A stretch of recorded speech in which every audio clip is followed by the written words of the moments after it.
उस भारतीय पायलट की वीरता शब्दों से परी थी। वो अकेला था, निहत्था सा लग रहा था, लेकिन फिर भी उसने हमारे पूरे फॉर्मेशन को नाको चने चबवा दिए।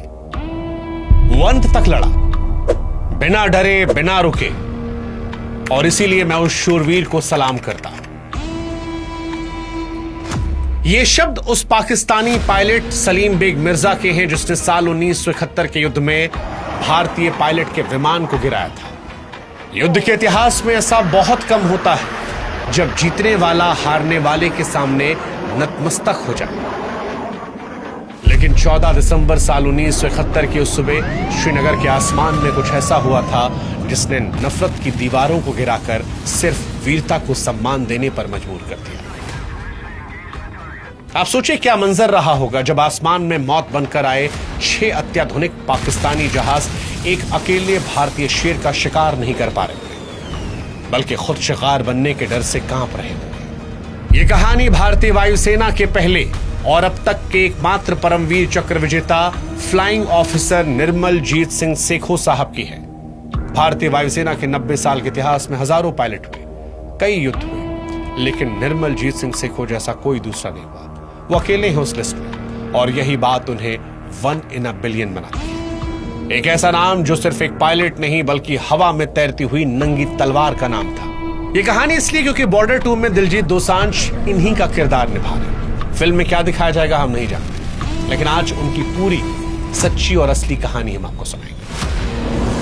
इस कहानी की शुरुआत होती है वीरों की धरती पंजाब से। लुधियाना का एक छोटा सा गांव इसेवाल, तारीख 17 जुलाई साल 1943। सिख परिवार में एक बच्चे का जन्म होता है। पिता तरलोचन सिंह सेखो खुद वायुसेना में थे, इसलिए आसमान से मोहब्बत तो विरासत में मिली थी। निर्मलजीत सिंह सेखो बचपन से ही आम बच्चों से अलग थे। कद 6 फीट से ज्यादा, सीना चौड़ा, आंखों में ऐसी चमक जो बताती थी कि यह लड़का जमीन पर चलने के लिए नहीं बादलों को चीरने के लिए बना है। बचपन में जब भी विमानों की गड़गड़ाहट सुनाई पड़ती तो नन्हे निर्मल सारा खेल छोड़कर आसमान की तरफ टकटकी लगाकर देखते। शायद उन्हें पता चल चुका था कि उनकी नियति उस नीले आसमान में लिखी जा चुकी है। लेकिन इस कहानी का सबसे भावुक पहलू उनका परिवार और उनकी नई नवेली शादी। युद्ध शुरू होने से कुछ महीने पहले ही निर्मल की शादी मंजीत कौर से हुई थी। घर में खुशियों का माहौल था। मंजीत कौर के हाथों की मेहंदी का रंग अभी फीका भी नहीं पड़ा था। घर की दीवारें अभी भी शादी के गीतों से गूंज रही थी।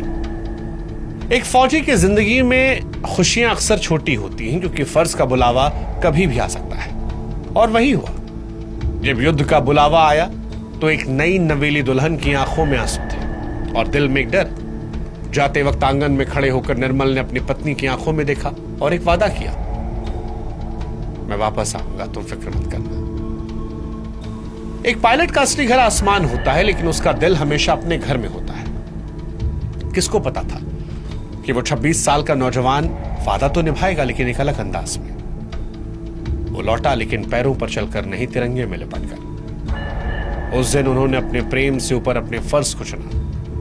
अपनी पत्नी के आंसुओं से ज्यादा भारत मां की हिफाजत को महत्व दिया। ये त्याग उन्हें बाकियों से अलग बनाता है, क्योंकि सरहद पर जाने वाला हर जवान सिर्फ अपनी जान दांव पर नहीं लगाता, वो अपने पीछे छूट गए पूरे परिवार के सपनों को भी दांव पर लगाता है। साल 1971 भारत और पाकिस्तान के बीच युद्ध अपने चरम पर था। बांग्लादेश में भारतीय सेना ढाका की तरफ बढ़ रही थी। पाकिस्तान हार रहा था।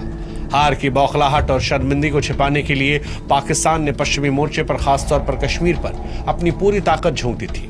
उनका मकसद एक था, श्रीनगर एयरबेस को किसी भी कीमत पर तबाह करना। श्रीनगर एयरबेस कश्मीर की लाइफलाइन थी। अगर श्रीनगर का रनवे टूट जाता तो भारतीय सेना को कश्मीर में रसद और मदद पहुंचाना नामुमकिन हो जाता। कश्मीर का संपर्क बाकी भारत से टूट जाता। पाकिस्तान इस बात को बखूबी जानता था, इसीलिए अपने सबसे बेहतरीन विमानों और पायलटों को इस काम के लिए चुना। तारीख थी 14 दिसंबर साल 1971। जगह श्रीनगर एयरबेस, कश्मीर। सुबह के 8 बज रहे थे। कश्मीर की वादियों में कड़ाके की ठंड थी। तापमान जमा देने वाला था। पूरा एयरबेस घने कोहरे और धुंध की चादर में लिपटा था। विजिबिलिटी इतनी कम थी कि रनवे का दूसरा छोर देखना मुश्किल था। आम दिनों में ऐसे मौसम में विमान उड़ाना सख्त मना होता है। इसे नो फ्लाई जोन जैसा माना जाता है क्योंकि पायलट को दिखाई नहीं पड़ता। एयरबेस पर भी खामोशी थी। जिसे सिर्फ ठंडी हवाओं की साएं साएं काट रही थी। लेकिन यह खामोशी किसी बड़े तूफान से पहले की शांति थी। फ्लाइंग ऑफिसर निर्मलजीत सिंह सेखो और उनके साथी पायलट लेफ्टिनेंट घुम्मन ORP पर ड्यूटी पर थे। इसका मतलब था कि विमान के लिए पूरी तरह तैयार थे और सायरन बजते ही सिर्फ 2 मिनट के अंदर उनका विमान आसमान में होता। वे कॉकपिट में बैठे थे, इंजन गर्म था, हाथ थ्रॉटल पर जमे थे, सर्दी इतनी थी कि दस्तानों के अंदर भी उंगलियां सुन्न हो रही। और तभी 8:02 पर एयरबेस के रडार पर कुछ लाल निशान दिखाई पड़े। खतरे की घंटी बज उठी थी। एयर डिफेंस कंट्रोलर की आवाज रेडियो पर गूंजी, दुश्मन के जहाज आ रहे हैं, उड़ान भरो, उड़ान भरो। यह कोई मामूली हमला नहीं था। पाकिस्तानी वायुसेना के पेशावर एयरबेस से 6 अत्याधुनिक F-86 सेबर जेट्स का एक पूरा फॉर्मेशन श्रीनगर को नस्तनाबूद करने के लिए आ चुका था। वे पाकिस्तान के एलीट 26 स्क्वाड्रन के बेहतरीन पायलट थे, जिन्हें ब्लैक स्पाइडर्स कहा जाता था। वे पूरी तैयारी से आए थे। उनका मकसद सिर्फ रनवे को तोड़ना नहीं, भारतीय वायुसेना के मनोबल को तोड़ना था। इससे पहले कि सेखो और घुम्मन टेक ऑफ कर पाते, पाकिस्तानी जहाजों ने बमबारी कर दी। धड़ाम धड़ाम धड़ाम। श्रीनगर एयरबेस धमाकों से गूंज उठा। रनवे पर बम गिर रहे थे। धुएं और धूल का एक विशाल गुबार आसमान में उड़ गया। बमों के धमाकों ने रनवे पर गहरे गड्ढे कर दिए। यहां हमें इस लड़ाई में कंपैरिजन को समझना होगा। यह लड़ाई बराबरी की नहीं थी। इसे डेविड बनाम गोलियत की लड़ाई कहना गलत नहीं होगा। पाकिस्तानी विमान F-86 सेबर एक हाथी जैसा विमान था, बड़ा, ताकतवर, अमेरिकी टेक्निक से बना हुआ, ढेर सारे गोला बारूद से लैस। उनके पास 6 मशीन गन्स थी जो 1 सेकंड में हजारों राउंड फायर करती थी। वो ज्यादा ऊंचाई पर उड़ सकते थे। दूसरी तरफ सेखो का विमान फॉलैंड नैट एक मच्छर जैसा था, छोटा, हल्का, सीमित हथियारों वाला। तकनीकी रूप से एक नैट विमान का 6 सेबर जेट से लड़ना आत्महत्या थी। एक सामान्य स्थिति में ATC किसी भी पायलट को रुकने का आदेश देती। ऐसे वक्त में जब रनवे पर बम गिर रहे हों, हवा में दुश्मन के जहाज मंडरा रहे हों, टेक ऑफ करना सीधे मौत के मुंह में कूदना था। इसे विमान की भाषा में सिटिंग डक सिचुएशन कहते हैं, यानी आप बैठे हुए बतख की तरह हैं। इसे शिकारी आसानी से मार सकता है। लेकिन निर्मलजीत सिंह सेखो सामान्य नहीं थे। उन्होंने देखा कि अगर वो अभी नहीं उड़े तो रनवे तबाह हो जाएगा। उन्होंने मौत के गणित तो खारिज कर दिया। सेखो ने रेडियो पर चिल्लाया, मैं टेक ऑफ कर रहा हूं। उनके साथ ही घुम्मन का विमान पहले रनवे पर आया। धूल और धुएं के बीच घुम्मन ने उड़ान भरी। उसके 10 सेकंड बाद सेखो ने अपने नैट विमान का इंजन फुल पावर पर डाला। बमों के धमाकों के बीच धुएं के बादलों को चीरते हुए वो छोटा सा विमान आसमान में उठा। देखने वालों के रोंगटे खड़े करने वाला सीन था। बम फट रहे थे, छर्रे उड़ रहे थे उस बीच, और उनके बीच भारत का ये बाज आसमान की तरफ लपक पड़ा। लेकिन जैसे हवा में पहुंचे, किस्मत ने एक और खेल खेला। खराब मौसम और धुएं की वजह से फ्लाइट लेफ्टिनेंट घुम्मन सेखो से बिछड़ गए। उनका रेडियो संपर्क टूट गया। अब आसमान में समीकरण डराने वाले थे। उधर पाकिस्तान के 6 खुखार सेबर जेट्स, नीचे अकेला भारतीय नेट विमान जिसे उड़ा रहा था एक 26 साल का शेर। अब लड़ाई 1 वर्सेस 6 की थी। तकनीकी रूप से एक पायलट को ऐसे समय में अपनी जान बचानी चाहिए। उसे बादलों में छिप जाना चाहिए या बेस की सुरक्षा में लौटना चाहिए। लेकिन सेखो तो लुधियाना के शेर थे, छिपना उनके खून में नहीं था। उन्होंने जो किया वो पाकिस्तानी पायलट्स के होश उड़ाने वाला था। भागने के बजाय सेखो ने अपने छोटे से नेट विमान को सीधा यूटर्न किया और दुश्मन के फॉर्मेशन के ठीक बीच में घुसा दिया। ये वैसा ही था जैसे भेड़ियों के झुंड पर एक अकेली चिड़िया हमला कर दे। लेकिन ये चिड़िया नहीं थी, ये एक उड़ती हुई गोली थी जो श्रीनगर के लोग जो डर के मारे छिपे थे, धमाकों की आवाज सुनकर छतों पर आए थे, वो आसमान में देख रहे थे, उनके लिए फिल्म से कम नहीं था। एक अकेला जहाज 6 दुश्मन जहाजों को नचा रहा था। सेखो का नेट विमान बहुत छोटा था, जिसका फायदा उठाते हुए वे हवा में ऐसे करतब दिखा रहे थे जो ग्रेविटी के नियमों को चुनौती दे रहे थे। कभी वो सीधा ऊपर जाते, कभी गोता लगाते, कभी बैरल रोल करते।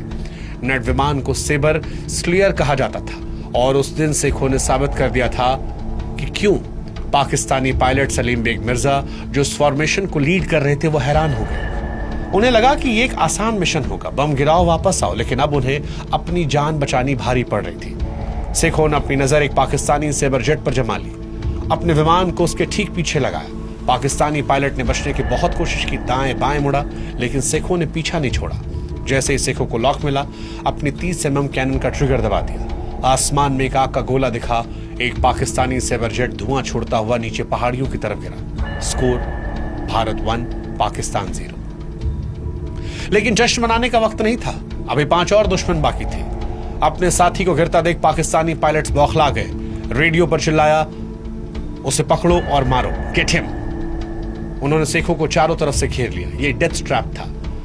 गोलियां सेखों के विमान के पास से सनसनाती हुई निकल रही थी, लेकिन सेखों का हौसला देखिए। फिर एक अविश्वसनीय टर्न लिया और दूसरे सेबर जेट के पीछे लग गए।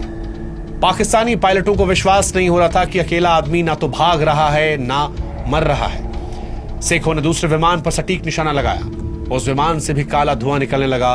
वो लड़ाई के मैदान से हटा। स्कोर 2-0। ये डॉग फाइट थी जो अब नीचे आ गई थी। जहाज पेड़ों की ऊंचाई पर लड़ रहे थे। जमीन पर खड़े लोग साफ साफ देख रहे थे कैसे एक भारतीय शेर दुश्मन को खदेड़ रहा है। लड़ाई के सबसे गहन पलों में श्रीनगर एटीसी ने सेखों संपर्क किया। रडार पर दिख रहा था सेखों बुरी तरह घिरे। कंट्रोलर ने पूछा, रेड 1 क्या स्थिति है, क्या तुम वापस आना चाहते हो? उस वक्त मौत को सामने देखकर भी निर्मलजीत सिंह सेखों की आवाज में जरा भी कंपन नहीं हुई। उनकी आवाज में एक शिकारी का उत्साह था। जो जवाब दिया वो भारतीय सैन्य इतिहास के सुनहरे पन्नों में दर्ज हो गया। कहा कि मुझे लगता है मैं एक और को मारने वाला हूं, मुझे मजा आ रहा है। सोचिए उस जिगर को, मौत सिर पर नाच रही थी और वो कह रहा है कि मजा आ रहा है। ये वो चढ़ती कला की भावना थी जो गुरु गोविंद सिंह जी ने सिखों को दी थी। 1.25 लाख से एक लड़ा। आज सिखों वाकई में 1.25 लाख से अकेले लड़ रहे थे। हाँ, दुश्मन के पूरे स्क्वाड्रन से लड़ रहे थे। संख्या बल एक कड़वी हकीकत है। सेखों चाहे जितने बेहतरीन पायलट क्यों ना हो, एक बनाम 4 की लड़ाई को नहीं जीता जा सकता था। उनका विमान लगातार कलाबाजियां खाने की वजह से धीमा पड़ गया था। उनके हथियार खत्म हो रहे थे। तभी पाकिस्तानी पायलट सलीम बेग मिर्जा ने मौका ताड़ा। सेखों एक और विमान का पीछा कर रहे थे। सलीम बेग उनके पीछे आ गए और मिर्जा ने अपनी मशीन गन से पूरा बस सेखों के नेट पर खाली कर दिया। सैकड़ों गोलियां सेखों के नन्हे विमान को छलनी कर गई। विमान का कंट्रोल सिस्टम फेल हो गया। कॉकपिट में धुआं भर गया। आग की लपटें निकलने लगी। सेखों ने आखिरी बार रेडियो पर कहा, मुझे गोली लगी है, मैं इजेक्ट करने की कोशिश कर रहा हूं। अपने विमान को सीधा करने की कोशिश की ताकि इजेक्ट कर सके, पैराशूट से कूद सके। उन्होंने कैनोपी उड़ाई, लेकिन बदकिस्मती से विमान जमीन के बहुत करीब था, उल्टा हो चुका था। ग्रेविटी और कम ऊंचाई ने मौका नहीं दिया। उनका विमान बडगाम के पास एक खाई में गिरा। धमाका हुआ और सब शांत हो गया। श्रीनगर की वादियों में सन्नाटा छा गया था। वो तूफान थम गया था। भारत का वो बाज, वो फ्लाइंग ऑफिसर, 26 साल का नौजवान हमेशा के लिए अनंत आकाश में विलीन हो गया।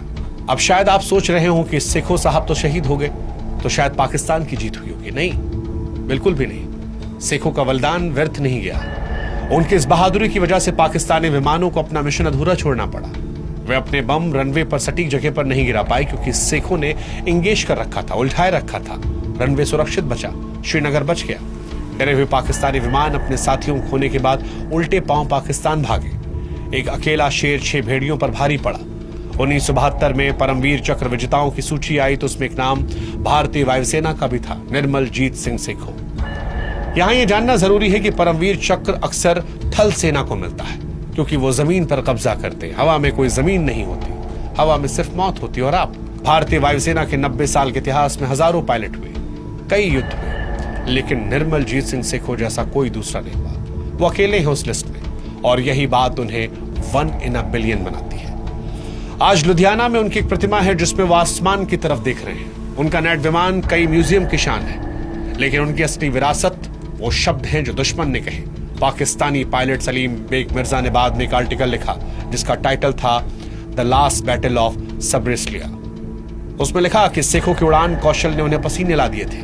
दुश्मन द्वारा दी गई ये गवाही साबित करती है कि सेखों से भारत के नहीं बल्कि युद्ध के इतिहास के महानतम योद्धाओं में से एक थे। और आज हम उस दौर में जी रहे हैं जहां हम असली हीरोज को भूल गए। हम काल्पनिक हीरोज की फिल्में देखते हैं, लेकिन हमारे बीच ऐसे असली नायक थे जिन्होंने हकीकत में आसमान में आग से खेला था।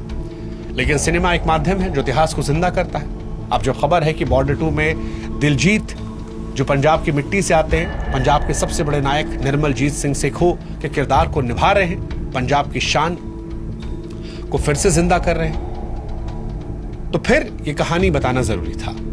इतिहास का पुनर्जन्म करना जरूरी था। उम्मीद करते इस कहानी के जरिए अगली पीढ़ी समझ पाई होगी कौन थे निर्मलजीत सिंह सेखों साहब। उनकी कहानी हमें सिखाती है कि बात यह नहीं है कि दुश्मन कितने हैं, बात यह है कि जिगरा कितना बड़ा है, हौसला कितना बड़ा है, देश के प्रति समर्पण कितना बड़ा है। और अंत में इतना ही कहेंगे, निर्मलजीत सिंह सेखों साहब सिखाते हैं कि गीदड़ तो झुंड में आते हैं, शेर अकेला शिकार करता है।